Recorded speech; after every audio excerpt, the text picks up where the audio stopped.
ഇത് കണ്ടോ?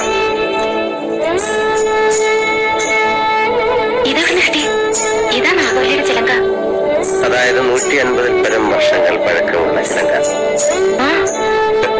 എന്നാ തെറ്റി? ഇതാ ചിലങ്കയല്ല.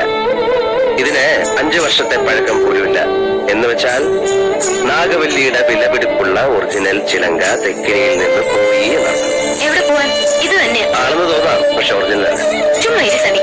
പുരാവസ്തു ഗവേഷണം എന്ന് പറഞ്ഞ ഞാനും കുറച്ചു വർഷം ഉറപ്പ് എടുത്തിടാം. ഇത് അത് തന്നെയാ. ഗംഗയ്ക്കൊരു ചുക്കും അറിയില്ല ഇത് നാഗവല്ലിയുടെ ചിലങ്കയല്ല. അതെ അതെ അതെ. അല്ലെങ്കിലോ? ആണെങ്കിലോ? അല്ലാന്ന്. അതേന്ന്. എന്നാരും ഞാൻ പറയുന്നു. ഞാൻ ഇതൊക്കെ കുറെ പഠിച്ചിട്ട് തന്നെയാണ്. അങ്ങേപ്പുറത്ത് പോയി പഠിച്ചിട്ടാ ഞാൻ പറയുന്നത് ഇത് നാഗവല്ലിയുടെ ചിലങ്കയല്ല. ചുമ്മാ കിടന്ന് തർക്കിക്കാതെ. ആരാ തർക്കിച്ച്? ഞാനാണോ? പിന്നെ ഞാനാണോ? ഞാൻ 1001 തവണ വ്യക്തമായി തെളിയിക്കാം ഇത് നാഗവല്ലിയുടെ ചിലങ്കയല്ല. ഗംഗയ്ക്കൊരു കുന്തം അറിയില്ല. എനിക്കോ? എനിക്കോ? എനിക്കോ? വേണ്ട വേണ്ട വേണ്ട, നമ്മൾ തമ്മിൽ കിടന്ന് തർക്കിച്ച കാര്യമില്ല. പോയി പണിയോ പോ.